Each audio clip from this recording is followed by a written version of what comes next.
നമുക്കിന്ന് contemporary Indian education second chapter start ചെയ്യാം. So second chapter നമുക്കറിയാം അണ്ടർസ്റ്റാൻഡിങ് ദ സോഷ്യൽ ഡൈവേഴ്സിറ്റി എന്നാണ് second ചാപ്റ്ററിൻ്റെ പേര് വരുന്നത്. സോ അപ്പോൾ ആ പേരിൽ തന്നെ ഉണ്ട് എന്താണ് ഈ ഒരു ചാപ്റ്ററിൽ ഉദ്ദേശിക്കുന്നതെന്ന്.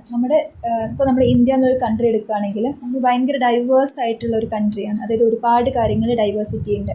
അത് ലാംഗ്വേജ് ആയാലും നമ്മുടെ കൾച്ചർ ആയാലും ഇവിടുത്തെ ഫുഡ്, അതുപോലെ തന്നെ അങ്ങനെ ഒരുപാട് ഡൈവേഴ്സിറ്റി നമുക്ക് കാണാൻ പറ്റും. അപ്പം ഇങ്ങനെ ഡിഫറെൻറ്റ് ഡൈവേഴ്സിറ്റിയെ കുറിച്ചിട്ടാണ് ഈ ഒരു ചാപ്റ്ററിൽ നമ്മൾ മെയിനായിട്ട് ഡിസ്കസ് ചെയ്യുന്നത്. ഓക്കെ, സോ അപ്പോൾ നമ്മൾ ഈ ചാപ്റ്ററിൽ ആദ്യം നമുക്ക് എന്താണ് ഒരു സോഷ്യൽ ഡൈവേഴ്സിറ്റി കൊണ്ട് ഉദ്ദേശിക്കുന്നത്, അതിൻ്റെ ഒരു മീനിങ്, ഡെഫിനിഷനും കാര്യങ്ങളൊക്കെ നമുക്ക് മനസ്സിലാക്കേണ്ടതുണ്ട്. അപ്പോൾ നിങ്ങൾക്ക് ഈ ഒരു ചാപ്റ്ററിന് ഏത് ഭാഗത്തു നിന്ന് എസ്സേ ചോദിച്ചാലും നിങ്ങൾക്ക് എഴുതാൻ പറ്റിയിട്ടുള്ള കുറച്ച് മീനിങ്ങും ഡെഫിനിഷൻസും അതുപോലെ തന്നെ ഇൻട്രൊഡക്ഷൻ പോർഷനിൽ എഴുതാൻ പറ്റിയതാണ് സോഷ്യൽ ഡൈവേഴ്സിറ്റി കാര്യങ്ങളൊക്കെ നിങ്ങൾ മനസ്സിലാക്കി വെക്കണം. അതുപോലെ തന്നെ ഈ ഒരു സോഷ്യൽ ഡൈവേഴ്സിറ്റി ആളുകൾ മനസ്സിലാക്കുന്നതിൽ എഡ്യൂക്കേഷൻ്റെ ഇമ്പോർട്ടൻസ് എത്രത്തോളം ഉണ്ട് നമ്മൾ മനസ്സിലാക്കണം. അതായത് നമുക്കറിയാം ഇപ്പോൾ പലപ്പോഴും നമ്മുടെ പാസ്റ്റും അതുപോലെ തന്നെ നമുക്ക് നമ്മുടെ ഹിസ്റ്ററി കാര്യങ്ങളിലൂടെയൊക്കെയാണ് നമ്മൾ ജോഗ്രഫി ഹിസ്റ്ററിയൊക്കെ പഠിക്കുമ്പോഴാണ് നമ്മൾ ഇന്ത്യയെക്കുറിച്ച് അറിയുന്നതും നമ്മുടെ ഒരു പോസ്റ്റ് ഇൻഡിപെൻഡൻറ്റ് അവസ്ഥകളെക്കുറിച്ചൊക്കെ നമ്മൾ മനസ്സിലാക്കുന്നതും അല്ലേ. അതായത് ത്രൂ എഡ്യൂക്കേഷനിലൂടെയാണ് നമ്മൾ എത്രത്തോളം നമ്മുടെ പാസ്റ്റിനെ കുറിച്ച് മനസ്സിലാക്കുന്നതും നമ്മുടെ എഡ്യൂക്കേഷണൽ സിസ്റ്റത്തിനെ കുറിച്ച് മനസ്സിലാക്കുന്നതും ഡിഫറെൻറ്റ് ഡൈവേഴ്സിറ്റിയെക്കുറിച്ച് മനസ്സിലാക്കുന്നതും. സോ അപ്പോൾ എഡ്യൂക്കേഷൻ ഒരുപാട് പങ്കുണ്ട്. അപ്പം എങ്ങനെയാണ് എഡ്യൂക്കേഷൻ ഇത് മനസ്സിലാക്കാൻ വേണ്ടി ഹെൽപ്പ് ചെയ്യുന്നത് നമുക്ക് ഈ ഒരു ചാപ്റ്ററിൽ ഡിസ്കസ് ചെയ്യാനുണ്ട്. അതുപോലെ തന്നെ ഡിഫറെൻറ്റ് ലെവൽസ് ഓഫ് ഡൈവേഴ്സിറ്റിയെക്കുറിച്ച് നമുക്ക് മനസ്സിലാക്കേണ്ടതുണ്ട്. ലെവൽസ് ഓഫ് സോഷ്യൽ ഡൈവേഴ്സിറ്റി അത് പലപ്പോഴും എക്സാമിന് ചോദിക്കുന്ന ഒരു ക്വസ്റ്റ്യൻ ആണ്. അതായത് ഡിഫറെൻറ്റ് കാര്യങ്ങളുണ്ട് അല്ലേ, ലാംഗ്വേജ് ഉണ്ട്, അതുപോലെ തന്നെ നമ്മുടെ ഡിഫറെൻറ്റ് റിലീജിയൻസ് ഉണ്ട്, അതുപോലെ ഡിഫറെൻറ്റ് കൾച്ചേഴ്സ്, അതുപോലെ ഫുഡ് ഹാബിറ്റ്സ്, അങ്ങനെ ഒരുപാട് മാറ്റങ്ങളുണ്ട്. ഡിഫറെൻറ്റ് കാസ്റ്റ് സിസ്റ്റം ഉണ്ട്. അങ്ങനത്തെ ഒരുപാട് ഡൈവേഴ്സിറ്റി നമുക്ക് ഈ ഒരു ചാപ്റ്ററിൽ ഡിസ്കസ് ചെയ്യാനുണ്ട്. ദെൻ ഇപ്പം ഇന്ത്യ ഇത്രയും ഡൈവേഴ്സിറ്റി ഉണ്ടെങ്കിലും ഇന്ത്യ എന്നുള്ളൊരു കൺട്രിയിൽ എല്ലാവരും ഒത്തൊരുമയോടെ നിലനിൽക്കുന്നതിൻ്റെ പ്രധാന കാരണം എന്ന് വെച്ചാൽ നമ്മൾ തമ്മിൽ എന്തുണ്ട്, നമുക്കൊരു സോഷ്യൽ ആറ്റിറ്റ്യൂഡ് ഉണ്ട്. അതായത് എല്ലാവരും ഒരു പീസ്, ഹാർമോണിയസ് ആയിട്ട് ഒരു പീസ്ഫുൾ ലൈഫ് ലീഡ് ചെയ്യുന്നുണ്ട്. അപ്പോൾ അതിന് എഡ്യൂക്കേഷൻ എത്രത്തോളം ഇമ്പാക്റ്റ് ചെയ്യുന്നുണ്ട്. അതുപോലെ തന്നെ ഇങ്ങനെ ഒരു പോസിറ്റീവ് അറ്റ്മോസ്ഫിയർ ക്രിയേറ്റ് ചെയ്യാൻ എഡ്യൂക്കേഷൻ എത്രത്തോളം റോൾ ഉണ്ട് എന്നുള്ള കാര്യങ്ങളൊക്കെ നമുക്ക് ഈ ഒരു ചാപ്റ്റർ ഡിസ്കസ് ചെയ്യേണ്ടതുണ്ട്. ഓക്കെ, അതുപോലെ തന്നെ എഡ്യൂക്കേഷൻ്റെ ഡിഫറെൻറ്റ് നേച്ചേഴ്സ്, അതായത് ഫിലോസഫിയും റിലേഷൻഷിപ്പ് വിത്ത് ഫിലോസഫി, അതുപോലെ തന്നെ എഡ്യൂക്കേഷനിൽ സൈക്കോളജിയുടെ importance, sociology, anthropology, politics, history, ഇങ്ങനെ ഡിഫറെൻറ്റ് സബ്ജക്ട്സ് എത്രത്തോളം എഡ്യൂക്കേഷനിൽ ഇമ്പോർട്ടൻ്റ് ആണ്, അതെന്തൊക്കെയാണ് ഡീൽ ചെയ്യുന്നത് എന്നുള്ള കാര്യങ്ങളൊക്കെയാണ് നമ്മൾ ഈ ചാപ്റ്റർ ത്രൂ ഔട്ട് പറയുന്നത്. സോ ഇതൊരു സിമ്പിൾ ചാപ്റ്ററാണ്, അങ്ങനെ വലിയ കാര്യങ്ങളൊന്നുമില്ല, നമുക്ക് ഓൾറെഡി അറിയാവുന്ന കുറേ കാര്യങ്ങൾ തന്നെയാണ് പറയുന്നത്. അപ്പോൾ നമുക്കിതൊന്ന് നോക്കാം. ഓക്കെ, സോ ഇതാണ് നമ്മുടെ second chapter understanding the social diversity. So അപ്പോൾ മെയിനായിട്ട് നമ്മൾ ഈ ഒരു ചാപ്റ്ററിൽ പഠിക്കുന്ന കാര്യങ്ങൾ നമ്മൾ പറഞ്ഞു അല്ലേ. അതായത് സോഷ്യൽ ഡൈവേഴ്സിറ്റിയെ കുറിച്ചിട്ടാണ് ഫസ്റ്റ് നമ്മൾ ഈ ഒരു ചാപ്റ്ററിൽ ഡിസ്കസ് ചെയ്യാൻ പോകുന്നത്. അപ്പോൾ ഞാനിവിടെ കുറച്ച് ക്വസ്റ്റ്യൻസ് പറയാം. ഈ ക്വസ്റ്റ്യൻസ് ആണ് പൊതുവേ നിങ്ങൾക്ക് ഈ സോഷ്യൽ ഡൈവേഴ്സിറ്റിയെ കുറിച്ച് നിങ്ങൾക്ക് ചോദിക്കാറുള്ളത് കേട്ടോ. ഈ ഒരു ചാപ്റ്ററിൽ നിങ്ങൾക്ക് വരാൻ ചാൻസ് ഉള്ള കുറച്ച് ക്വസ്റ്റ്യൻസ് ആണിത്. അതായത് ഡിഫറെൻറ്റ് ലെവൽസ് ഓഫ് സോഷ്യൽ ഡൈവേഴ്സിറ്റിയെ കുറിച്ച് എക്സ്പ്ലെയിൻ ചെയ്യാൻ പറയും. അതുപോലെ തന്നെ റോൾ ഓഫ് എഡ്യൂക്കേഷൻ ഈ ഒരു സോഷ്യൽ ഡൈവേഴ്സിറ്റി പ്രൊമോട്ട് അല്ലെങ്കിൽ അത് അണ്ടർസ്റ്റാൻഡ് ചെയ്യുന്നതിൽ എഡ്യൂക്കേഷൻ എത്രത്തോളം പങ്കുണ്ട്. അതുപോലെ തന്നെ different levels of social diversity ഒക്കെ നിങ്ങളോട് എക്സാമിന് ചോദിക്കുന്ന ക്വസ്റ്റ്യൻസ് ആണ് കേട്ടോ. അപ്പോൾ നമുക്കത് ഓരോന്ന് ആ പോർഷൻ എത്തുമ്പോൾ ഡിസ്കസ് ചെയ്യാം. സോ അപ്പോൾ ഫസ്റ്റ് നമ്മൾ ഇപ്പോൾ ഏതൊരു എസ്സേ ചോദിച്ചാലും നിങ്ങൾ ഫസ്റ്റ് എഴുതേണ്ടത് ഇൻട്രൊഡക്ഷൻ ആണല്ലോ. അപ്പം ഈ ഒരു ചാപ്റ്ററിൽ നിന്ന് ഏത് ക്വസ്റ്റ്യൻ വന്നാലും അതിൻ്റെ ഇൻട്രൊഡക്ഷനിൽ നിങ്ങൾക്ക് എഴുതാൻ പറ്റുന്ന പോയിൻറ്റ്സ് ആണ് എന്താണ് സോഷ്യൽ ഡൈവേഴ്സിറ്റി എന്നുള്ള കാര്യം പറയുക. അതായത് നമ്മളൊരു ഇന്ത്യ എന്നുള്ള കൺട്രി കൺസിഡർ ചെയ്യുമ്പോൾ അല്ലെങ്കിൽ നമ്മൾ ഏതൊരു സൊസൈറ്റി കൺസിഡർ ചെയ്യുന്ന സമയത്തും അവിടെ കാസ്റ്റ് ബേസിൽ, ക്ലാസ് ബേസിൽ, റിലീജിയസ് ബേസിൽ, ഒക്യുപ്പേഷണൽ പാറ്റേൺസ് ബേസിൽ ഒരുപാട് ഡിഫറൻസ് ഉണ്ടായിരിക്കും അല്ലേ. ഈ ഒരു ഡിഫറൻസിനെയാണ് നമ്മൾ സോഷ്യൽ ഡൈവേഴ്സിറ്റി എന്ന് പറയുന്നത്. ഓക്കെ, ഇപ്പോൾ നമ്മളൊരു ഗാർഡൻ എടുക്കുകയാണെങ്കിൽ അതിൽ ഒരുപാട് ഡിഫറെൻറ്റ് ടൈപ്സ് ഓഫ് ഫ്ലവേഴ്സ് ഉണ്ടെങ്കിൽ അതൊരു ഡൈവേഴ്സ് ആയിട്ടുള്ളൊരു ഗാർഡനാണ് അല്ലേ. അപ്പോൾ ആളുകളിൽ തന്നെ ഒരുപാട് ഡിഫറൻസ് വരിക. So that is social diversity. അപ്പം നിങ്ങൾക്ക് ഇങ്ങനെ പറയാം. അപ്പം ഈ ഒരു സോഷ്യൽ ഡൈവേഴ്സിറ്റി വെച്ചിട്ട് പൊതുവേ ഒരു സോഷ്യൽ ഹൈറാർക്കി സംഭവങ്ങളൊക്കെ ഉണ്ടാവാറുണ്ട്. അതായത് ചിലർ സുപ്പീരിയർ ആയിട്ടും ചിലർ ഇൻഫീരിയർ ആയിട്ടും ഒക്കെ ഉണ്ടാവാറുണ്ട്. പണ്ട് കാലങ്ങളൊക്കെ അത് കുറച്ച് കൂടുതലുണ്ടായിരുന്നു. പക്ഷെ പണ്ടിപ്പോൾ ജന്മിത്ത അവസ്ഥകളും അതുപോലെ തന്നെ രാജ്യഭരണ കാര്യങ്ങളൊക്കെ ഉണ്ടായിരുന്നല്ലോ. പക്ഷെ ഇപ്പം അതൊക്കെ മാറി നമ്മളിപ്പോൾ ജനാധിപത്യപരമായിട്ടുള്ള ഭരണങ്ങളും കാര്യങ്ങളൊക്കെയാണ് തുടർന്നുകൊണ്ട് പോകുന്നത്. എന്നാലും ഒരുപാട് ഡൈവേഴ്സിറ്റി കാര്യങ്ങളൊക്കെ നമുക്ക് കാണാൻ പറ്റും. ഈ ഡൈവേഴ്സിറ്റി എന്ന് നമ്മുടെ ലൈഫ് സ്റ്റൈലിലും ലാംഗ്വേജിലും ഡിഫറെൻറ്റ് ഫുഡ് ഐറ്റംസിലും നമ്മുടെ ടേസ്റ്റിലും ഒക്കെ നമുക്ക് ഈ ഒരു ഡൈവേഴ്സിറ്റി കാണാൻ പറ്റും. ഓക്കെ. അപ്പോൾ ഈ ഒരു സോഷ്യൽ ഡൈവേഴ്സിറ്റി കൊണ്ട് മെയിനായിട്ട് ഉദ്ദേശിക്കുന്നത് വെച്ചാൽ കോ existence of different social groups എന്ന് പറയാൻ പറ്റും. അതായത് ഇപ്പം ഒരു ഏരിയയിൽ തന്നെ ഡിഫറെൻറ്റ് സോഷ്യൽ ഗ്രൂപ്പ്സ് അല്ലെങ്കിൽ ഡൈവേഴ്സ് ആയിട്ടുള്ള അല്ലെങ്കിൽ വ്യത്യസ്തമായിട്ടുള്ള ആളുകൾ ഒരുമിച്ച് താമസിക്കുക, അതായത് കോ എക്സിസ്റ്റ് ചെയ്യുക, പരസ്പരം സഹായിച്ചും സഹകരിച്ചും അവർ കോ എക്സിസ്റ്റ് ചെയ്യുന്നതിനെയാണ് നമ്മളൊരു സോഷ്യൽ ഡൈവേഴ്സിറ്റി എന്നുള്ളതുകൊണ്ട് ഉദ്ദേശിക്കുന്നത് കേട്ടോ. സോ അപ്പോൾ ഇതൊക്കെ നിങ്ങൾക്ക് എന്ത് ചെയ്യാം, ഇൻട്രൊഡക്ഷൻ പോർഷനിൽ എഴുതാൻ പറ്റുന്ന കുറച്ച് കാര്യങ്ങളാണ്. സോ ഇപ്പോൾ ഡൈവേഴ്സിറ്റി മീൻസ് ഡിഫറൻസ് ആണ്. സോ അപ്പം ഒരു സോഷ്യൽ ഡൈവേഴ്സിറ്റി, ഒരു സൊസൈറ്റിയിൽ ഒരുപാട് ഡിഫറൻസ് ഉള്ളവർ കോ എക്സിസ്റ്റ് ചെയ്യുന്നതിനെയാണ് നമ്മൾ സോഷ്യൽ ഡൈവേഴ്സിറ്റി എന്ന് പറയുന്നത്. സോ അപ്പോൾ അങ്ങനത്തെ കാര്യങ്ങളൊക്കെ നിങ്ങൾ മനസ്സിലാക്കി വെക്കുക. ഇനി നമ്മൾ നോക്കാൻ പോകുന്നത് മീനിങ് ഓഫ് സോഷ്യൽ ഡൈവേഴ്സിറ്റിയാണ്. So meaning of social diversity ഇപ്പോൾ നമ്മൾ പറഞ്ഞ കാര്യങ്ങൾ തന്നെ അതിൽ ഇൻക്ലൂഡ് ചെയ്താൽ മതി. അതായത് ഇപ്പോൾ നമ്മൾ നോക്കുകയാണെങ്കിൽ ഇപ്പോൾ റിലീജിയസ് ബേസിൽ നോക്കുകയാണെങ്കിൽ ഇപ്പോൾ ഇന്ത്യയിൽ നമ്മൾ ഒരുപാട് കൾച്ചറൽ ഡിഫറൻസ് ഉണ്ട് അല്ലേ. ബിക്കോസ് അത്രയും കോടിക്കണക്കിന് ആളുകളുണ്ട്. ഇവരൊക്കെ എന്താണ് ഡിഫറെൻറ്റ് കൾച്ചേഴ്സ് കാര്യങ്ങളിൽ നിന്ന് വരുന്നവരാണ്. ഒരുപാട് കൾച്ചറൽ ഡിഫറൻസ് ഉണ്ട്. അപ്പോൾ ഈ കൾച്ചറൽ ഡിഫറൻസ് പോലെ തന്നെ ഒരുപാട് റിലീജിയസിലും വിശ്വസിക്കുന്ന ആളുകൾ, ലൈക്ക് ഇസ്ലാമിലെ ഹിന്ദുയിസം, ക്രിസ്ത്യാനിറ്റി, ബുദ്ധിസം, ജൈനിസം, സിക്കിസം, അങ്ങനെ ഒരുപാട് മതങ്ങളുണ്ട്. അതിൽ തന്നെ ഒരുപാട് കാസ്റ്റ് ഉണ്ട്. ആ കാസ്റ്റ് വെച്ച് ഒരുപാട് ഡിഫറൻസ് കാണാൻ പറ്റും. അതുപോലെ തന്നെ എക്കണോമിക് സ്റ്റാറ്റസ് വെച്ച് ഡിഫറെൻറ്റ് ക്ലാസ്സസ് ആയിട്ട്, upper class, middle class, lower class ആയിട്ട് നമുക്ക് കാണാൻ പറ്റും. അങ്ങനെ ഒരുപാട് ഗ്രൂപ്പ്സ് നമ്മുടെ ഇന്ത്യയിൽ എക്സിസ്റ്റ് ചെയ്യുന്നുണ്ട്. അതുപോലെ തന്നെ ട്രൈബ്സ് എന്ന് വെച്ചിട്ട് ഈ ട്രൈബ്സ് തന്നെ ഡിഫറെൻറ്റ് ഗ്രൂപ്പ്സ് ഉണ്ട്. ഇരുളാസ്, തോഡാസ്, ഗോൺസ്, അങ്ങനെ ഒരുപാട് ഗ്രൂപ്പ്സ് നമുക്ക് കാണാൻ പറ്റും. അതുപോലെ തന്നെ റേഷ്യൽ ഗ്രൂപ്പ്സ് ഉണ്ട്. അതായത് ആര്യൻസ്, ദ്രാവിഡൻസ്, മംഗോൾസ് എന്ന് പറഞ്ഞിട്ട് ഒരുപാട് ഡിഫറെൻറ്റ് ടൈപ്സ് ഓഫ് അങ്ങനെ കുറേ ഗ്രൂപ്പ്സ് ഉണ്ട്. അപ്പോൾ നമ്മളിപ്പം ഓരോ സ്റ്റേറ്റ്സ് കൺസിഡർ ചെയ്യുകയാണെങ്കിലും ഈ സ്റ്റേറ്റ്സിലെ ലാംഗ്വേജ് വെച്ചിട്ടും ഒരുപാട് ഡിഫറൻസ് ഉണ്ട്. അതായത് ഓരോ സ്റ്റേറ്റിനും അവരുടെ മദർ ടങ്ക് പറഞ്ഞിട്ട് ഓരോരോ ലാംഗ്വേജ് ഉണ്ടായിരിക്കും അല്ലേ. അപ്പോൾ നമ്മുടെ ഇന്ത്യയിൽ ഇത്രയും സ്റ്റേറ്റ്സിലും അത്രയും മദർ ടങ്ക് കാര്യങ്ങളൊക്കെ ഉണ്ട്.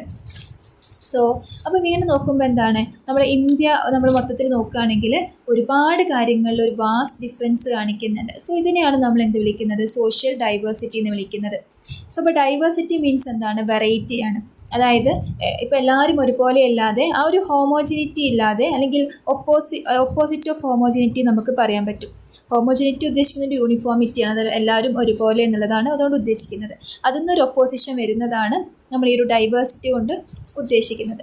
അപ്പോൾ അങ്ങനത്തെ കാര്യങ്ങളൊക്കെ നിങ്ങൾക്ക് മീനിങ് ഓഫ് ഡൈവേഴ്സിറ്റിയിൽ നിങ്ങൾക്ക് ഇൻക്ലൂഡ് ചെയ്യാം. ഓക്കെ. പിന്നെ നമ്മളൊരു ഡെഫിനിഷനും കൂടെ നമ്മൾ നിർബന്ധമായിട്ട് പഠിച്ചിരിക്കണം. ഡെഫിനിഷനിൽ ഇപ്പം ബാർക്കർ എന്ന് പറഞ്ഞിട്ടുള്ള ഒരു ഫിലോസഫറുടെ ഡെഫിനിഷൻ ഇവിടെ കൊടുത്തിട്ടുണ്ട്. അപ്പം അതിലും പറയുന്നതെന്ന് വെച്ചാൽ ഇങ്ങനെ ഡിഫറെൻറ്റ് ഡൈവേഴ്സിറ്റി കാര്യങ്ങളുണ്ട്. അതായത് ഡിഫറെൻറ്റ് കൾച്ചറൽ ബാക്ക്ഗ്രൗണ്ട് കാര്യങ്ങളൊക്കെ വെച്ചിട്ട് നല്ലൊരു ഡൈവേഴ്സിറ്റി കാര്യങ്ങളൊക്കെ കാണിക്കുന്നുണ്ട് എന്നുള്ളൊരു ഡെഫിനിഷനാണ് പറയുന്നത്. അപ്പോൾ ജസ്റ്റ് ഒന്ന് ഡെഫിനിഷൻ നോക്കി വെക്കുക കേട്ടോ. അല്ലെങ്കിൽ നിങ്ങൾ ഗൂഗിൾ ചെയ്തിട്ട് വേറെ സിമ്പിൾ ഡെഫിനിഷൻ നിങ്ങൾ എഴുതുന്നതും ഓക്കെയാണ്. എന്തായാലും ഡെഫിനിഷൻസ് വേണം. ഒരു എസ്സേ എഴുതുന്ന സമയത്ത് ഡെഫിനിഷൻസ് നിർബന്ധമാണ്.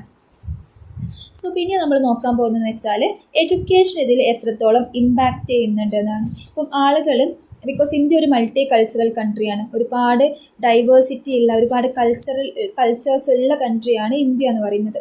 അപ്പം ഈ ഒരു കൾച്ചേഴ്സിനെ മനസ്സിലാക്കാൻ വേണ്ടിയിട്ട് എഡ്യൂക്കേഷൻ എത്രത്തോളം നമ്മുടെ ആളുകളെ ഹെൽപ്പ് ചെയ്യുന്നുണ്ട് എന്നാണ് നമ്മൾ നോക്കാൻ പോകുന്നത്. അതായത് പലപ്പോഴും ഈ ഒരു എഡ്യൂക്കേഷൻ ഇല്ലാത്ത അവസ്ഥയിലാണ് പല വർഗീയപരമായിട്ടുള്ള കാര്യങ്ങളും വരിക അല്ലേ. പലപ്പോഴും യുദ്ധങ്ങൾ ഉണ്ടാകുന്നത്, അല്ലെങ്കിൽ മറ്റു മതക്കാരെ കുറിച്ചുള്ള തെറ്റിദ്ധാരണകൾ കാര്യങ്ങളൊക്കെ. പക്ഷേ വൺസ് എഡ്യൂക്കേഷൻ കിട്ടിയ ഒരാളാണെങ്കിൽ അവർക്ക് എന്താണ്, അവരെല്ലാവരെയും മനുഷ്യരായി കാണും, എല്ലാ മതങ്ങളെയും കുറിച്ച് പഠിക്കും. അപ്പം നമുക്ക് മനസ്സിലാവും എല്ലാത്തിലും പറയുന്ന കാര്യങ്ങൾ ഏകദേശം ഒന്ന് തന്നെയാണ്. സോ എല്ലാവർക്കും അവിടെയുള്ള സ്പേസ് കാര്യങ്ങളുണ്ട് എന്നുള്ള ഒരു കൺക്ലൂഷനിലേക്ക് എഡ്യൂക്കേഷൻ നേടിയവർക്ക് എത്താൻ പറ്റും. സോ അപ്പം അവർ ഈ ഡൈവേഴ്സിറ്റിയൊക്കെ അക്സെപ്റ്റ് ചെയ്യാൻ തുടങ്ങും. അതുപോലെ തന്നെ അവർ മറ്റുള്ളവരെ ഹെൽപ്പ് ചെയ്യാൻ തുടങ്ങും. മറ്റുള്ള കാര്യങ്ങളെ അവർ, അല്ലെങ്കിൽ മറ്റുള്ള ആളുകളെ അവർ റെസ്പെക്റ്റ് ചെയ്യാൻ തുടങ്ങും. അവരുടെ ബിലീഫ് കാര്യങ്ങൾക്കും എല്ലാവർക്കും ആ ഫ്രീഡം ഉണ്ട് എന്ന് നമുക്ക് മനസ്സിലാവും പറ്റും. അതുപോലെ തന്നെ നമ്മളെ ഒരു ഹിസ്റ്ററി, ജോഗ്രഫി ഒക്കെ പഠിക്കുന്നതോട് കൂടിയിട്ട് തന്നെ നമ്മുടെ ഉണ്ടായിരുന്നവർ എത്രത്തോളം നമുക്ക് ഈ ഒരു ഇൻഡിപെൻഡൻസ് കിട്ടാൻ വേണ്ടി എത്രത്തോളം അവർ സാക്രിഫൈസ് ചെയ്തിട്ടുണ്ട്, അവരുടെ സ്ട്രഗിൾ എത്രത്തോളമാണ് എന്നുള്ള നമ്മൾ മനസ്സിലാക്കുന്ന സമയത്ത് നമുക്ക് കിട്ടിയിട്ടുള്ള ഈ ഒരു സ്വാതന്ത്ര്യം എന്ന കാര്യം നമുക്ക് ഭയങ്കര ഒരു ഇമ്പോർട്ടൻസ് ആയി തോന്നും. അല്ലെങ്കിൽ നമുക്കിത് വെറുതെ കിട്ടിയപ്പോൾ നമുക്കൊരു വാല്യൂ ഉണ്ടാവില്ല അല്ലേ. അപ്പം ത്രൂ എഡ്യൂക്കേഷൻ എന്താണ് ഇങ്ങനത്തെ കാര്യങ്ങളൊക്കെ മനസ്സിലാക്കാൻ പറ്റുന്നുണ്ട്. അതുപോലെ തന്നെ എഡ്യൂക്കേഷനിലൂടെ നമ്മൾ ഈ കോൺസ്റ്റിറ്റ്യൂഷൻ്റെ കാര്യങ്ങൾ, അപ്പോൾ അതിൽ നമ്മൾ ഇക്വാലിറ്റി, സെക്യുലറിസം, സോഷ്യൽ ജസ്റ്റിസ്, അതുപോലെ തന്നെ ഈ ഒരു free and compulsory education, right for education, woman എഡ്യൂക്കേഷനിൽ ഒരുപാട് കാര്യങ്ങൾ നമ്മൾ പഠിക്കുന്നുണ്ട്. അതുപോലെ തന്നെ ഈ ദളിറ്റ്സിനെ പ്രൊട്ടക്റ്റ് ചെയ്യണം, അതുപോലെ ബാക്ക്വേർഡ് സൊസൈറ്റിയുടെ അവരുടെ റൈറ്റ്സ് കാര്യങ്ങളൊക്കെ പഠിക്കുന്നതോട് കൂടിയിട്ട് കുറച്ചുകൂടി അങ്ങനത്തെ ആ സമൂഹത്തിലുള്ളവർക്കും കൂടെ മുൻനിരയിലെത്താനും, ബിക്കോസ് എഡ്യൂക്കേറ്റഡ് ആകുമ്പോൾ അവർക്ക് അവരുടെ അവകാശങ്ങളെക്കുറിച്ച് മനസ്സിലാക്കാൻ പറ്റും. അപ്പോൾ അതൊക്കെ എന്ത് ചെയ്യുന്നുണ്ട്, പോസിറ്റീവായ രീതിയിൽ ഇമ്പാക്റ്റ് ചെയ്യുന്നുണ്ട്. അതുപോലെ തന്നെ ജോഗ്രഫി പഠിക്കുന്നതോട് കൂടിയിട്ട് നമുക്ക് ഇന്ത്യയിലെ ഡിഫറെൻറ്റ് സ്ഥലങ്ങളെക്കുറിച്ചും അവിടുത്തെ ഒരു കൾച്ചേഴ്സിനെ കുറിച്ചും അവിടുത്തെ ഡിഫറെൻറ്റ് കൃഷികളെക്കുറിച്ച്, മണ്ണിനെക്കുറിച്ച്, അവരുടെ ഹാബിറ്റ്സിനെ കുറിച്ച്, അവിടുത്തെ ക്ലൈമറ്റ്സിനെ കുറിച്ചൊക്കെ മനസ്സിലാക്കാൻ പറ്റുമല്ലേ. അപ്പോൾ നമുക്ക് എന്താണ് അത്രയും ഡൈവേഴ്സിറ്റി ഉള്ള സ്ഥലങ്ങൾ കാണാനും അത് മനസ്സിലാക്കാനും, അപ്പോൾ അത് ടൂറിസത്തിനെയും കാര്യങ്ങളൊക്കെ ഭയങ്കരമായിട്ട് ഹെൽപ്പ് ചെയ്യുന്നുണ്ട്. ഇങ്ങനെ ഒരുപാട് കാര്യങ്ങൾ എന്താണ് എഡ്യൂക്കേഷനിലൂടെ നമുക്ക് ഒരുപാട് മാറ്റങ്ങൾ ഉണ്ടാക്കിയെടുക്കാൻ പറ്റും. സോ അപ്പം ഇത്രയും കാര്യങ്ങളൊക്കെ നിങ്ങൾക്ക് അതിൽ ഇൻക്ലൂഡ് ചെയ്യാം. സോ അടുത്തൊരു ഇമ്പോർട്ടൻറ്റ് ടോപ്പിക്കാണ് ലെവൽസ് ഓഫ് സോഷ്യൽ ഡൈവേഴ്സിറ്റി. പലപ്പോഴും എക്സാംസിനൊക്കെ എസ്സേക്കൊക്കെ ചോദിച്ച് കണ്ടിട്ടുള്ള ഒരു പോർഷനാണ് ലെവൽസ് ഓഫ് സോഷ്യൽ ഡൈവേഴ്സിറ്റി എന്ന് പറയുന്നത്. സോ സോഷ്യൽ ഡൈവേഴ്സിറ്റി ടോപ്പിക്കിൽ നമ്മൾ ഉദ്ദേശിക്കുന്നതെന്ന് വെച്ചാൽ, അതായത് ഡിഫറെൻറ്റ് രീതിയിൽ ഡൈവേഴ്സാണ് നമ്മുടെ ഇന്ത്യ എന്ന് പറഞ്ഞാൽ. അത് ഇൻഡിവിജ്വലി ഡിഫറൻസ് ഉണ്ട്, റീജിയണൽ ലെവൽ ഡിഫറൻസ് ഉണ്ട്, ലാംഗ്വേജ് ലെവലുണ്ട്, റിലീജിയസ് ലെവലുണ്ട്, അതുപോലെ caste level, class level, racial level, ഇങ്ങനെ ഒരുപാട് രീതിയിൽ നമുക്ക് എന്ത് ചെയ്യാൻ പറ്റും. ഇന്ത്യ ഡൈവേഴ്സാണ്, ഒരു ഡൈവേഴ്സിറ്റി നമുക്ക് പറയാൻ പറ്റും. അപ്പോൾ നമ്മൾ ഫസ്റ്റ് വൺ ഇൻഡിവിജ്വൽ ഡൈവേഴ്സിറ്റിയാണ് നമ്മൾ നോക്കുന്നതെങ്കിൽ, ഇപ്പം ആസ് എ പേഴ്സൺ നമ്മളെല്ലാവരും യുണീക്കാണ് അല്ലേ. അതായത് നമുക്ക് ഒരു പ്രത്യേക ഹൈറ്റ് ഉണ്ടായിരിക്കും, വെയിറ്റ്, നമ്മുടെ ഹെയർ കളർ, നമ്മുടെ സ്കിൻ കളറ്, നമ്മുടെ ഒരു നേച്ചർ, ആറ്റിറ്റ്യൂഡ്, നമ്മുടെ ഒരു വേ ഓഫ് ടോക്കിംഗ്, ഇതെല്ലാം എന്തായിരിക്കും, ഡിഫറെൻ്റ് ആയിരിക്കും. അപ്പം ഓരോ ഹ്യൂമൻ ബീയിങ്സും എന്താണ്, ഡിഫറെൻ്റ് ആണ്. സോ അതാണ് ഇൻഡിവിജ്വൽ ലെവൽ ഓഫ് ഡൈവേഴ്സിറ്റി എന്ന് പറയുന്നത്. അതുപോലെ തന്നെ ഓരോരുത്തരുടെയും IQ ലെവൽ, നമ്മുടെ സോഷ്യൽ ബാക്ക്ഗ്രൗണ്ട്, നമുക്ക് ഓരോ കാര്യങ്ങൾ മനസ്സിലാക്കാനുള്ള നമ്മുടെ ഒരു ശേഷി, ഇതെല്ലാം ഡിഫറെൻ്റ് ആയിരിക്കും. സോ അപ്പം എല്ലാ ഇൻഡിവിജ്വലിനും ഒരു സെൽഫ് കോൺസെപ്റ്റും കാര്യങ്ങളൊക്കെ ഉണ്ടായിരിക്കും. സോ അപ്പോൾ ത്രൂ എഡ്യൂക്കേഷനിലൂടെ നമുക്ക് എന്ത് ചെയ്യാൻ പറ്റും, ഒരു സെൽഫ് കോൺസെപ്റ്റ് കാര്യങ്ങളൊക്കെ നല്ല രീതിയിൽ ഡെവലപ്പ് ചെയ്തെടുക്കാനും ഒരു സോഷ്യലി റെലവൻ്റായ രീതിയിൽ ഒരാളെ മാറ്റിയെടുക്കാനും പറ്റും. ഓക്കെ. അതുപോലെ തന്നെ ഒരാൾ ഇൻഡിവിജ്വലി സോഷ്യൽ പ്രോഗ്രാംസിലും കാര്യങ്ങളിലൊക്കെ ഇൻട്രാക്ട് ചെയ്യുമ്പോൾ അവർക്ക് എന്താണ് ഈസി ആയിട്ട് ഇങ്ങനെ സോഷ്യൽ വാല്യൂസ് കാര്യങ്ങളൊക്കെ ഇമ്പ്രൂവ് ചെയ്ത് വരും. സോ അതാണ് നമ്മൾ ഈ സോഷ്യൽ ഡൈവേഴ്സിറ്റിയിൽ നമ്മൾ പറയുന്നത് കേട്ടോ. So the next one is regional diversity. Regional diversity എന്ന് വെച്ചാൽ നമ്മളിപ്പോൾ ആളുകൾ എവിടെ താമസിക്കുന്നു അത് ഡിഫറെൻ്റ് ആണല്ലോ. അപ്പം അവിടുത്തെ ഓരോരോ കാര്യങ്ങളും ഡിഫറെൻ്റ് ആയിരിക്കും. അതായത് അവർ അർബൻ ഏരിയയിലാണോ റൂറൽ ഏരിയയിലാണോ, അതനുസരിച്ച് അവിടെ കൾച്ചർ എങ്ങനെയാണ്, അവിടുത്തെ ലാംഗ്വേജ് എങ്ങനെയാണ്, അതനുസരിച്ച് അവരുടെ ലൈഫ് സ്റ്റൈൽ, അവരുടെ ഫുഡ് സ്റ്റൈല്, അവരുടെ ഡിഫറെൻറ്റ് ടേസ്റ്റ്, ഇങ്ങനത്തെ ഓരോ കാര്യങ്ങളുണ്ട്. സോ അതൊക്കെ റീജിയൻ ബേസ് ചെയ്തിട്ടുള്ള സോഷ്യൽ ഡൈവേഴ്സിറ്റിയിൽ നമുക്ക് ഇൻക്ലൂഡ് ചെയ്യാൻ പറ്റും. ഇപ്പോൾ നമ്മൾ ഓരോ കൺട്രിയിലെയും ഓരോരോ സ്റ്റേറ്റ്സ് കാര്യങ്ങളൊക്കെ നോക്കുകയാണെങ്കിൽ അവിടുത്തെ ഓരോ സ്ഥലത്തെയും റീജിയൻ ഭയങ്കര ഡിഫറെൻ്റ് ആയിരിക്കും. ചിലത് ഹിൽ ഏരിയ ആയിരിക്കും, ചിലത് നല്ല ലാൻഡ്സ് ആയിരിക്കും, ചിലത് ഫോറസ്റ്റ് ഏരിയാസ് ആയിരിക്കും, അങ്ങനെ. അപ്പം ഓരോന്നിനും എന്തുണ്ട്, അതിൻ്റേതായിട്ടുള്ള ഡിഫറൻസ് കാര്യങ്ങളുണ്ട്. അപ്പം ഈ റീജിയൻ ബേസ് ചെയ്തിട്ടും ഒരുപാട് കൾച്ചറൽ ഡിഫറൻസും ലാംഗ്വേജ് ഡിഫറൻസും എല്ലാം വരാറുണ്ട്. സോ അപ്പോൾ റീജിയനും എന്ത് ചെയ്യുന്നുണ്ട്, ഓരോരുത്തരെയും സ്വാധീനിക്കുന്നുണ്ട്.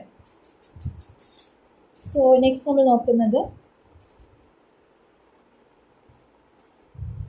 സോഷ്യൽ ഡൈവേഴ്സിറ്റി അറ്റ് ലിംഗ്വിസ്റ്റിക് ലെവലാണ്. സോ ലിംഗ്വിസ്റ്റിക് ഒരു ഡൈവേഴ്സിറ്റി നമ്മൾ ഉദ്ദേശിക്കുന്നത് വെച്ചാൽ നമ്മുടെ ഇന്ത്യയിൽ ഏകദേശം 3000-ഓളം ലാംഗ്വേജസ് ഉണ്ട്.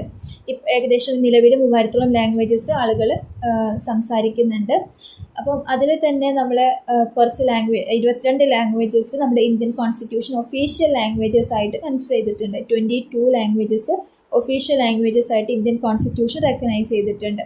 അപ്പോൾ അതിൽ വരുന്ന 22 ലാംഗ്വേജ് നമ്മുടെ ടെക്സ്റ്റ് ബുക്കിൽ പറഞ്ഞിട്ടുണ്ട്.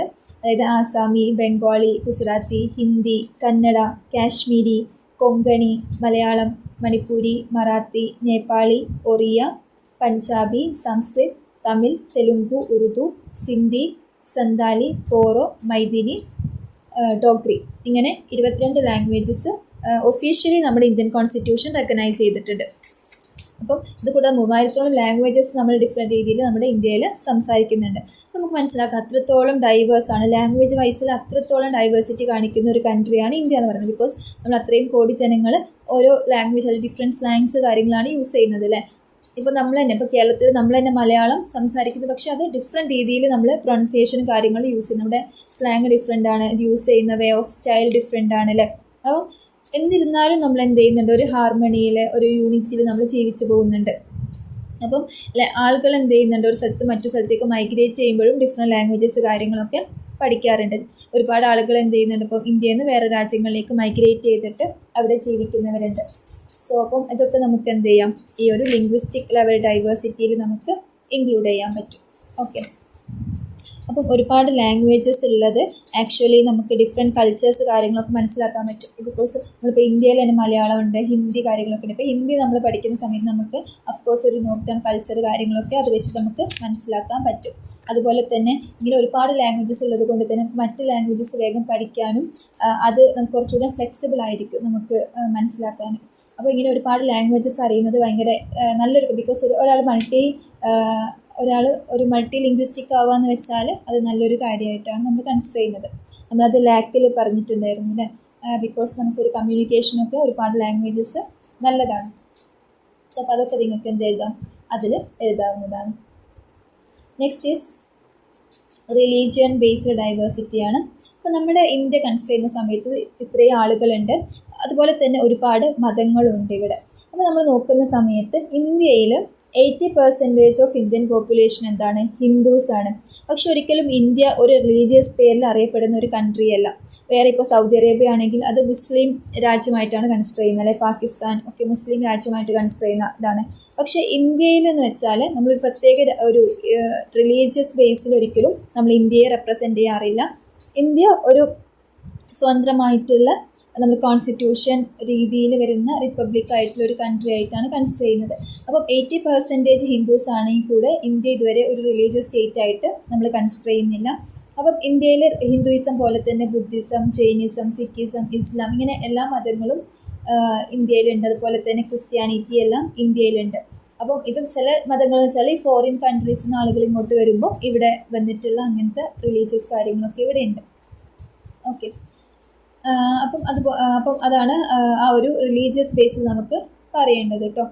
സോ അപ്പം ഒരുപാട് മതങ്ങളും മതക്കാരും നമ്മുടെ ഇന്ത്യയിൽ ജീവിക്കുന്നുണ്ട്. അപ്പം നമ്മുടെ ഈ കോൺസ്റ്റിറ്റ്യൂഷൻ്റെ അണ്ടറിൽ എല്ലാ മതക്കാർക്കും അതായത് എല്ലാ മതക്കാരെയും നമ്മൾ പേഴ്സൺസ് അതായത് ആളുകളായിട്ടാണ് കൺസിഡർ ചെയ്യുന്നത്. സോ ഹ്യൂമൻസിന് എല്ലാവർക്കും അവിടെ ഇക്വാലിറ്റി ഉണ്ട്. അതായത് ബിഫോർ ദ ലോ എല്ലാവരും എന്താണ്, ഈക്വൽ ആണ്.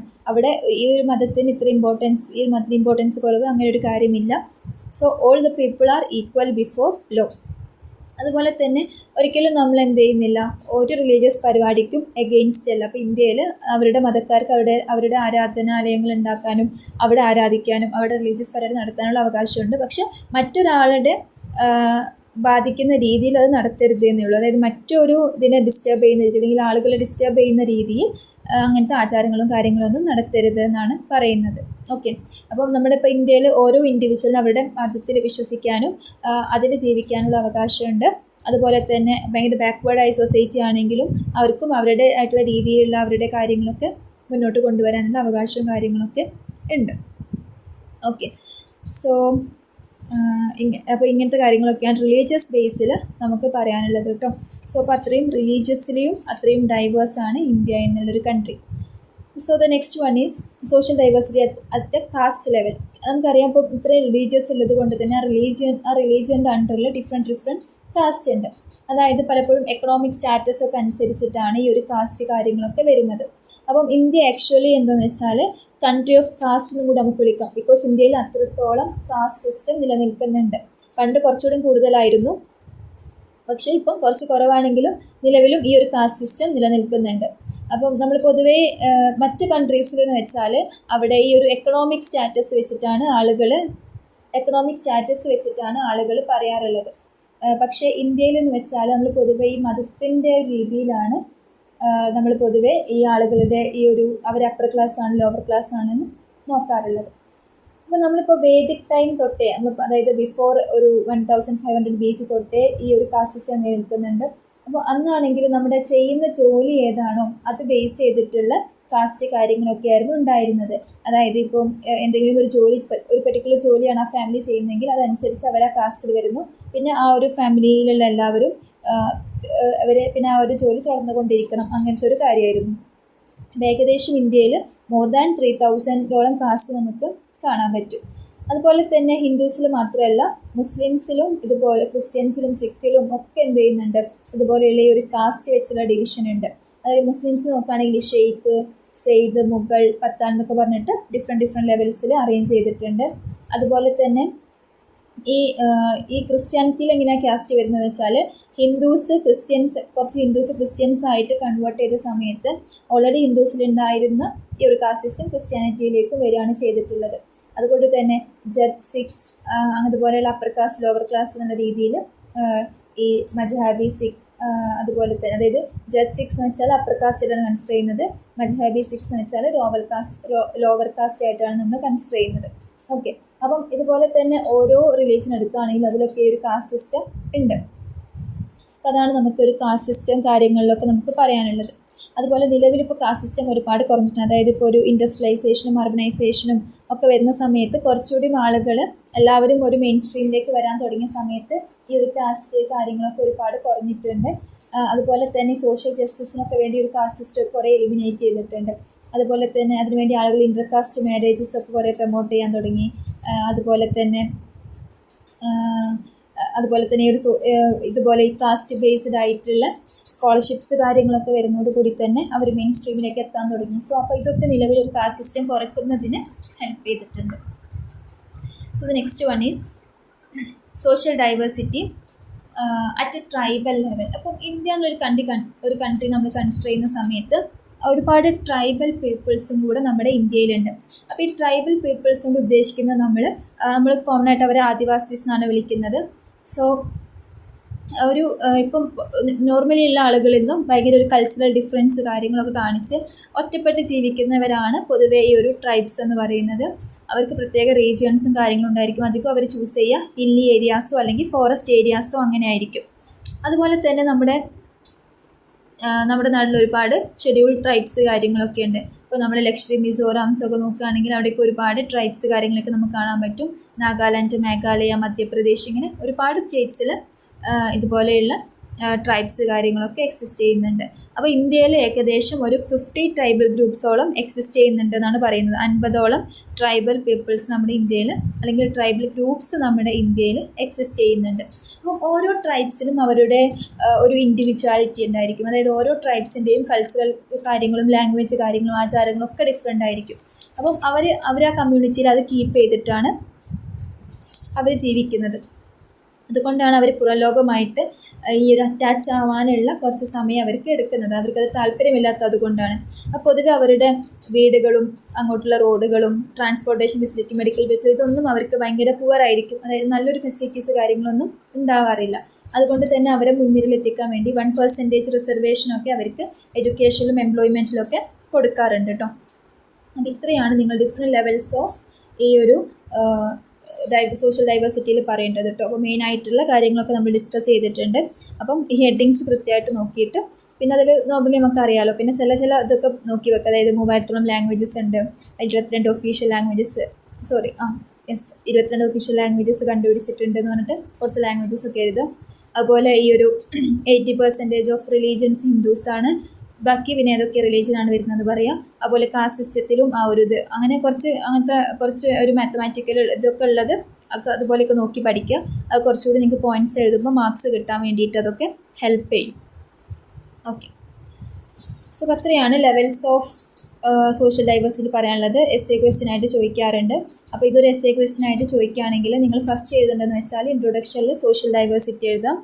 പിന്നെ മീനിങ്ങിലും സോഷ്യൽ ഡൈവേഴ്സിറ്റീൻ്റെ മീനിങ് കാര്യങ്ങൾ എഴുതുക. ഡെഫിനിഷൻ, ബാർക്കറിൻ്റെ ഡെഫിനിഷനോ അല്ലെങ്കിൽ നിങ്ങൾ നെറ്റിൽ നിന്ന് ഏതെങ്കിലും ഒരു ഗൂഗിളിൽ നിന്ന് ഏതെങ്കിലും ഒരു സിമ്പിൾ ഡെഫിനിഷൻ നോക്കിയിട്ട് നിർബന്ധമായിട്ടും അത് പഠിച്ചിരിക്കുക.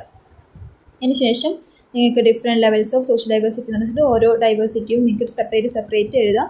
പിന്നെ ഒരു കൺക്ലൂഷനും കൂടി എഴുതി കഴിഞ്ഞാൽ എസ്സേ റെഡിയാവും. ഓക്കെ, അപ്പോൾ ഇങ്ങനെയാണ് ആ ഒരു എസ്സേയുടെ ആൻസർ കാര്യങ്ങളൊക്കെ ചെയ്യേണ്ടത് കേട്ടോ. ഇനി നമ്മൾ നോക്കാൻ പോകുന്നത് role of education creating positive attitude towards diversity in India. അപ്പോൾ എഡ്യൂക്കേഷൻ എത്രത്തോളം ഒരു പോസിറ്റീവ് ആറ്റിറ്റ്യൂഡ് കൊണ്ടുവരുന്നുണ്ടെന്നാണ് നോക്കാൻ പോകുന്നത്. അപ്പം നമ്മുടെ ഒരു ഇന്ത്യയിൽ നമുക്കറിയാം ഇതൊരു മൾട്ടി കൾച്ചറൽ കൺട്രിയാണ് അല്ലേ. സോ അപ്പോൾ ഒരുപാട് കൾച്ചറിൽ നിന്നും വരുന്ന കാര്യങ്ങളൊക്കെ ഒരുപാട് കൾച്ചറിൽ നിന്ന് വരുന്ന കുട്ടികളൊക്കെ ഓരോ ക്ലാസ് റൂമിൽ ഉണ്ടായിരിക്കും.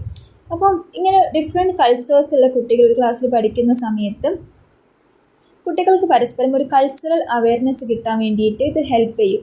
ബിക്കോസ് ഒരു ക്ലാസ്സിൽ ഡിഫറെൻറ്റ് കൾച്ചറിൽ നിന്ന് കുട്ടികൾ ഉണ്ടാകുന്ന സമയത്ത് കുട്ടികൾ പരസ്പരം സംസാരിക്കും, അവരുടെ ആചാരങ്ങൾ കാര്യങ്ങൾ ഷെയർ ചെയ്യും, അല്ലെങ്കിൽ അവരുടെ ഒരു ലൈഫ് സ്റ്റൈൽ കാര്യങ്ങളൊക്കെ മനസ്സിലാക്കും. അപ്പോൾ ഓരോ കുട്ടികൾക്കും ഒരു കൾച്ചറൽ അവയർനെസ് ഉണ്ടാവാൻ ഇത് ഹെൽപ്പ് ചെയ്യും. അതുപോലെ തന്നെ ഇമ്പോർട്ടൻ്റ് ആണ് ടീച്ചേഴ്സ് ഓരോ കുട്ടിയെയും മനസ്സിലാക്കുക എന്നുള്ളത്.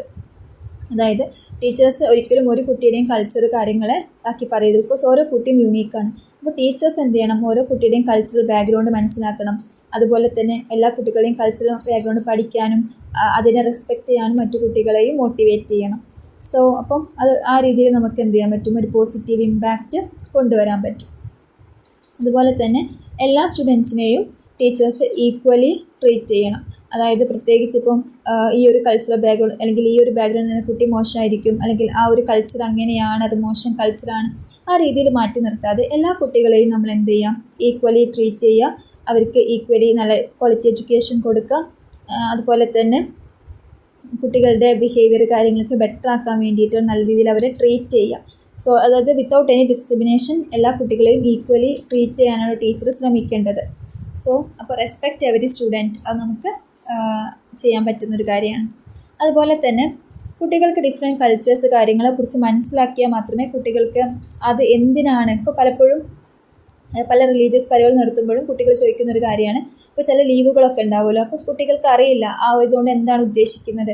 അപ്പോൾ ടീച്ചേഴ്സ് എന്ത് ചെയ്യണം, കുട്ടികൾ ഡിഫറെൻറ്റ് അസൈൻമെൻറ്റ്സ് കാര്യങ്ങൾ കൊടുക്കുക. അതായത് ഓരോ കൾച്ചറൽ ആക്ടിവിറ്റീസിനെ കുറിച്ചും അല്ലെങ്കിൽ ഓരോ കൾച്ചറിനെ കുറിച്ചും കുട്ടികൾക്ക് എന്ത് റിസർച്ച് ചെയ്യാനും സെമിനാർ ചെയ്യാനും പ്രൊജക്റ്റ് ചെയ്യാനൊക്കെ കൊടുക്കുക. അപ്പോൾ അങ്ങനെ ചെയ്യുന്ന സമയത്ത് കുട്ടികൾക്ക് എന്ത് ചെയ്യാൻ പറ്റും, ഓരോ കൾച്ചറിനെയും കുറിച്ചും നല്ല രീതിയിൽ മനസ്സിലാക്കാം. അതുപോലെ തന്നെ അവനവൻ്റെ കൾച്ചറിനെ കുറിച്ചും ഈസിയായിട്ട് മനസ്സിലാക്കാൻ പറ്റും. അപ്പോൾ ഒരു കുട്ടി അത് ക്ലാസ്സിൽ പ്രസൻറ്റ് ചെയ്യുന്ന സമയത്ത് ഓരോ കുട്ടികൾക്കും അതെന്താണ്, അല്ലെങ്കിൽ ഓരോ കൾച്ചറും എന്താണ്, അവർ ആഘോഷിക്കുന്ന ആചാരങ്ങൾ എന്തൊക്കെയാണ്, അല്ലെങ്കിൽ ഈ ഡേറ്റിൻ്റെ പ്രത്യേകത എന്താണ്, അതൊക്കെ മനസ്സിലാക്കാൻ പറ്റും.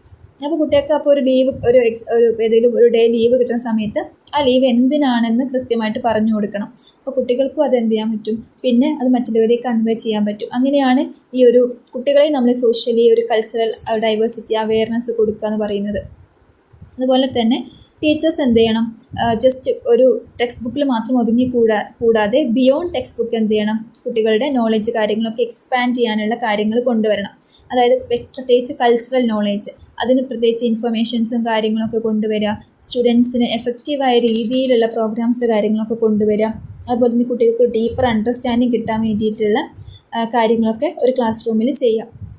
അതുപോലെ തന്നെ ഞാൻ നേരത്തെ പറഞ്ഞ പോലെ celebrate holidays of every culture. അതായത് ഇപ്പോൾ നമുക്കറിയാം കലണ്ടറിൽ ഒരുപാട് ഹോളിഡേയ്സ് ഉണ്ട്. അതൊക്കെ നമ്മൾ ഗവൺമെൻറ് സ്കൂൾസിലൊക്കെ നോക്കുകയാണെങ്കിൽ നമുക്കത് ലീവായിരിക്കും. അപ്പോൾ ആ സമയത്ത് കൃത്യമായിട്ട് കുട്ടികൾക്ക് പറഞ്ഞു കൊടുക്കണം, ഇന്ന് ഈ ലീവ് എന്തിനാണ്, ഇതിൻ്റെ പിന്നിലുള്ള സ്റ്റോറി ഇതാണ്, ഇങ്ങനെയാണ് നമ്മളത് ആഘോഷിക്കുന്നത്, അല്ലെങ്കിൽ ഇതിനാണ് ആ ഒരു അല്ലെങ്കിൽ എന്താണോ അല്ലെങ്കിൽ ഇത് അതിനാണെന്ന് പറഞ്ഞിട്ട് കുട്ടികൾക്ക് മനസ്സിലാക്കി കൊടുക്കണം. അപ്പം അങ്ങനെ വരുമ്പോൾ കുട്ടികൾക്കും എന്താണ് അത് സെലിബ്രേറ്റ് ചെയ്യാനും അത് മറ്റുള്ളവരിലേക്ക് പറഞ്ഞു കൊടുക്കാനും ഒക്കെ കുട്ടികൾക്കും ഒരു താല്പര്യം ഉണ്ടായിരിക്കില്ല. അപ്പം നമ്മൾ കുട്ടികൾ അതിനൊക്കെ എൻകറേജ് ചെയ്യാം. അപ്പം കുട്ടികൾക്ക് ഓരോ റിലീജിയസ് പരമായിട്ടുള്ള അല്ലെങ്കിൽ കൾച്ചർ പരമായിട്ടുള്ള കാര്യങ്ങളെക്കുറിച്ചൊക്കെ മനസ്സിലാവും. അതുപോലെ തന്നെ ഒരു ഇക്വാലിറ്റി, ഡൈവേഴ്സിറ്റി, ഇങ്ങനത്തെ കാര്യങ്ങളെക്കുറിച്ച് കുട്ടികളെ മനസ്സിലാക്കി കൊടുക്കുക. അപ്പോൾ നമ്മൾ എഡ്യൂക്കേഷൻ ത്രൂ ആണ് കുട്ടികളിലേക്ക് എത്തിക്കേണ്ടത്. അതുപോലെ ഡിഫറെൻറ്റ് കൾച്ചേഴ്സിനെ കുറിച്ച് മനസ്സിലാക്കി കൊടുക്കുക. അപ്പോൾ ഇങ്ങനത്തെ കാര്യങ്ങളൊക്കെ നമ്മൾ ചെയ്യുക കേട്ടോ ക്ലാസ് റൂമിൽ. അപ്പോൾ ഇതോടുകൂടി അപ്പം ഇങ്ങനെയൊക്കെ ചെയ്യുന്നതോടുകൂടി നമുക്ക് എന്ത് ചെയ്യാൻ പറ്റും, ഒരു പോസിറ്റീവായിട്ടുള്ള ആറ്റിറ്റ്യൂഡ് കുട്ടികളിൽ ഉണ്ടാക്കിയെടുക്കാൻ പറ്റും. ഇനി നമ്മൾ നോക്കാൻ പോകുന്നത് ഡിഫറെൻറ്റ് സബ്ജക്ട്സ് എഡ്യൂക്കേഷൻ്റെ ഇമ്പോർട്ടൻസ് എന്താണെന്നാണ് പറയുന്നത്. ഫിലോസഫി, റിലേഷൻഷിപ്പ് എന്തൊക്കെയാണ്, അതുപോലെ സൈക്കോളജിക്കലി, ആന്ത്രപ്പോളജിക്കലി എന്തൊക്കെയാണ് അതിൻ്റെ ഇമ്പോർട്ടൻസ് കാര്യങ്ങളൊക്കെയാണ് നമ്മൾ ഡിസ്കസ് ചെയ്യാൻ പോകുന്നത്. അപ്പോൾ ഫിലോസഫിയിൽ നമ്മൾ ഡിസ്കസ് ചെയ്യുന്നതെന്ന് വെച്ചാൽ, ഫിലോസഫി എന്ന് പറഞ്ഞ സബ്ജക്ട്സ് പൊതുവേ എക്സിസ്റ്റൻസ്, നമ്മുടെ ഒരു വാല്യൂസ്, നമ്മുടെ എക്സിസ്റ്റൻസ്, ഇങ്ങനത്തെ കാര്യങ്ങളെക്കുറിച്ചിട്ടാണ് കൂടുതലായിട്ട് ഡിസ്കസ് ചെയ്യുന്നത്. അപ്പം നമ്മൾ പൊതുവേ എഡ്യൂക്കേഷൻ എന്ന് വെച്ചാൽ നമ്മളൊരു പ്രാക്ടിക്കൽ നോളേജ് ആയിട്ടാണ് എഡ്യൂക്കേഷനെ കൺസിഡർ ചെയ്യുന്നത്. പക്ഷേ ഫിലോസഫി പൊതുവേ എന്താണ്, തിയറി പരമായിട്ടുള്ള കാര്യമാണ്.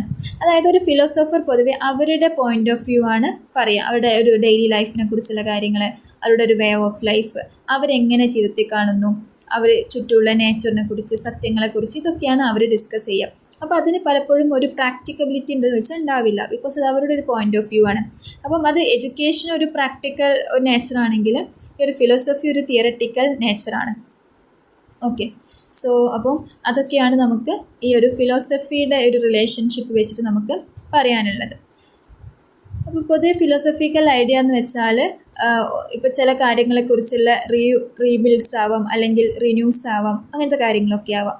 അപ്പോൾ ഈ ഒരു ഫിലോസഫിക്കൽ കാര്യങ്ങൾ എപ്പോഴും ശരിയായിക്കൊള്ളണം എന്നൊന്നുമില്ല.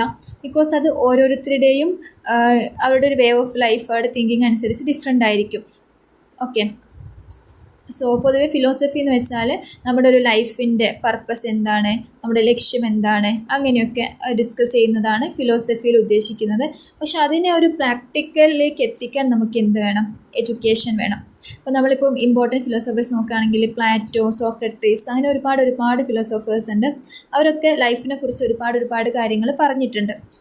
അപ്പോൾ എല്ലാത്തിനും പ്രാക്ടിക്കബിലിറ്റി ഉണ്ടോ എന്ന് ചോദിച്ചാൽ ഉണ്ടാവില്ല. പക്ഷേ ചില കാര്യങ്ങളൊക്കെ വളരെ നല്ലതാണ്. അപ്പോൾ അതിൻ്റെ പ്രാക്ടിക്കബിലിറ്റി കൊടുക്കുന്നത് ത്രൂ എഡ്യൂക്കേഷനിലൂടെയാണ്. ഓക്കെ, അതുകൊണ്ട് തന്നെ നമുക്ക് എന്തുണ്ട്, ഓരോ ടീച്ചേഴ്സും ഈ ഒരു ഫിലോസഫിയുടെ ഇമ്പോർട്ടൻസ് എത്രത്തോളം ഉണ്ട് എന്ന് നിർബന്ധമായിട്ടും മനസ്സിലാക്കണം. സോ അപ്പോൾ അത് കുട്ടികളിലേക്ക് എത്തിക്കണം. നെക്സ്റ്റ് നമ്മൾ ഡിസ്കസ് ചെയ്യാൻ പോകുന്നത് സൈക്കോളജിയാണ്. സൈക്കോളജി നമുക്കറിയാം, it's derived from A Greek word psycho and logos. Psycho and logos എന്നുള്ള 2 വേർഡിൽ നിന്നാണ് ഈ ഒരു സൈക്കോളജി എന്നുള്ള വേർഡ് വരുന്നത്. Psycho means soul and logos means science. So നമ്മൾ ഈ ഒരു സോളിനെ കുറിച്ച് പഠിക്കുന്ന, അല്ലെങ്കിൽ സയൻസ് ഓഫ് മൈൻഡാണ് എന്ത് സൈക്കോളജി എന്ന് പറയുന്നത്. നമ്മുടെ ബിഹേവിയറിനെ കുറിച്ച് പഠിക്കുന്നത്, നമ്മുടെ മൈൻഡിനെ കുറിച്ച് പഠിക്കുന്നത്, നമ്മുടെ സോളിനെ കുറിച്ച് പഠിക്കുന്നതൊക്കെയാണ് സൈക്കോളജി. സോ ഈ സൈക്കോളജിയുടെയൊക്കെ സബ് ബ്രാഞ്ചാണ് ഈ ഫിലോസഫി അങ്ങനത്തെയൊക്കെ വരുന്നത്. ഓക്കെ, സോ നമ്മളിപ്പോൾ സൈക്കോളജിയിൽ മെയിനായിട്ട് നമ്മൾ ഡിസ്കസ് ചെയ്യുന്നതെന്ന് വെച്ചാൽ നമ്മുടെ ഈ ഒരു മൈൻഡ്, ബോഡി, നമ്മുടെ തോട്ട്സ് കാര്യങ്ങളൊക്കെയാണ് സൈക്കോളജിക്കലി നമ്മൾ പറയുന്നത്. ഒരു സ്കൂളിൽ എപ്പോഴും ഒരു സൈക്കോളജിസ്റ്റ് ഉണ്ടാവണം എന്ന് പറയും. ബിക്കോസ് കുട്ടികളുടെ ഒരു മൈൻഡ് കാര്യങ്ങളും പിന്നെ ഒന്നുകൂടെ അവരെ സ്റ്റേബിൾ ആക്കാനും അവർക്ക് ഒരു പോസിറ്റീവ് എൻവിറോൺമെൻറ്റ് കൊടുക്കാനൊക്കെ ഒരു സൈക്കോളജിസ്റ്റിനെ കൊണ്ട് പറ്റും.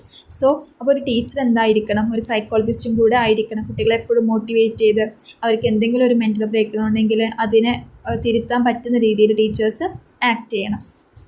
ഓക്കെ, അപ്പം ഈ ഒരു എഡ്യൂക്കേഷനും സൈക്കോളജി നമ്മൾ റിലേറ്റ് ചെയ്യുന്ന സമയത്ത് എഡ്യൂക്കേഷൻ എപ്പോഴും ഒരു കാര്യം ട്രൂ ആണോ ഫോൾസ് ആണോ, ഗുഡ് ഓർ ബാഡ്, അല്ലെങ്കിൽ റൈറ്റ് ഓർ റോങ് എന്നുള്ള കാര്യങ്ങളാണ് നോക്കുക. പക്ഷേ സൈക്കോളജിയിൽ നമ്മൾ ജസ്റ്റ് ഒരു കാര്യങ്ങൾ മനസ്സിലാക്കുക, നമ്മുടെ എക്സ്പീരിയൻസിലൂടെയൊക്കെ നമ്മളൊരു കാര്യം മനസ്സിലാക്കുക. അതൊക്കെയാണ് സൈക്കോളജിയിൽ നമ്മൾ മെയിനായിട്ട് ഉദ്ദേശിക്കുന്നത്. ഓക്കെ, സോ ഇപ്പോൾ എഡ്യൂക്കേഷനും സൈക്കോളജിയും ഇൻ്റർ ഡിപ്പെൻഡൻ്റ് ആണ്. അതായത് ഇപ്പോൾ സൈക്കോളജി നമ്മൾ സ്റ്റഡി ഓഫ് ഹ്യൂമൻ ബിഹേവിയർ എന്ന് പറയും. പക്ഷേ എഡ്യൂക്കേഷൻ എന്ന് വെച്ചാൽ ഒരു ഹ്യൂമൻ ബിഹേവിയറിൻ്റെ സ്വഭാവങ്ങൾ കാര്യങ്ങൾ മോഡിഫൈ ചെയ്യാനാണ് എഡ്യൂക്കേഷനെ യൂസ് ചെയ്യാറ്. ഓക്കെ, സോ അപ്പോൾ അങ്ങനത്തെ കാര്യങ്ങൾ. സോ അപ്പോൾ നമ്മൾ എഡ്യൂക്കേഷണൽ സൈക്കോളജിയാണ് പഠിക്കുന്നതെങ്കിൽ എഡ്യൂക്കേഷണൽ സൈക്കോളജി പൊതുവേ എഡ്യൂക്കേഷണൽ പ്രോബ്ലംസിനെയാണ് ഡീൽ ചെയ്യുന്നത് കേട്ടോ. എഡ്യൂക്കേഷണൽ സൈക്കോളജി എഡ്യൂക്കേഷണൽ പ്രോബ്ലംസ് കാര്യങ്ങളൊക്കെയാണ് ഡീൽ ചെയ്യുന്നത്. ഓരോ കുട്ടിക്കും പഠിക്കുമ്പോഴുള്ള സ്ട്രഗിൾസ് കാര്യങ്ങൾ, അവർക്ക് അവരുടെ സ്ട്രെസ് ഉണ്ടോ, അവർക്ക് ഡിപ്രഷൻസ്, അങ്ങനത്തെ കാര്യങ്ങളൊക്കെ, അവരുടെ മെൻ്റൽ സ്റ്റെബിലിറ്റി, അവരുടെ ഒരു ആറ്റിറ്റ്യൂഡ് കാര്യങ്ങളൊക്കെയാണ് എഡ്യൂക്കേഷണൽ സൈക്കോളജിയിൽ നമ്മൾ കൺസിഡർ ചെയ്യുന്നത്. ഓക്കെ, അപ്പം എഡ്യൂക്കേഷണൽ സൈക്കോളജിക്ക് കുറച്ചുകൂടെ എഡ്യൂക്കേഷനിൽ കുറച്ചുകൂടെ ഇമ്പാക്റ്റ് കൊടുക്കാൻ കഴിയും. ബിക്കോസ് എഡ്യൂക്കേഷണൽ സൈക്കോളജി കുറച്ചുകൂടെ ഡിഫറെൻറ്റ് മെത്തേഡ്സ് കാര്യങ്ങൾ, കുട്ടികളെ എങ്ങനെ പഠിപ്പിക്കണം, അവർക്കൊരു ബെറ്റർ റിസൾട്ട് ഉണ്ടാകാൻ വേണ്ടിയിട്ട് എങ്ങനെയാണ് അവരെ പഠിപ്പിക്കേണ്ടത് എന്നുള്ള കാര്യങ്ങളൊക്കെ അതിൻ്റെ ഡിഫറെൻറ്റ് മെത്തേഡ്സ് ഒക്കെ എഡ്യൂക്കേഷണൽ സൈക്കോളജി സജസ്റ്റ് ചെയ്യുന്നുണ്ട്. അതുപോലെ തന്നെ കുട്ടികൾക്ക് മോട്ടിവേഷൻ കൊടുക്കാനും അതുപോലെ തന്നെ ഒരു ക്ലാസ് റൂമിൽ എങ്ങനെ അവർക്ക് ആക്റ്റീവായിട്ട് ഇരിക്കാമെന്നൊക്കെ എഡ്യൂക്കേഷൻ സൈക്കോളജീസിൽ പറയുന്നുണ്ട്. അതുപോലെ തന്നെ സൈക്കോളജി പുതിയ തിയറീസും കാര്യങ്ങളൊക്കെ എഡ്യൂക്കേഷനിൽ കൊണ്ടുവരുന്നുണ്ട്. അപ്പോൾ ഈ തിയറീസ് കാര്യങ്ങളൊക്കെ ബേസ് ചെയ്ത് നമ്മൾ പഠിപ്പിക്കുന്ന സമയത്ത് കുറച്ചുകൂടിയും ഒരു ഇമ്പാക്റ്റുള്ള രീതിയിൽ പഠിപ്പിക്കാൻ വേണ്ടിയിട്ട് പറ്റും.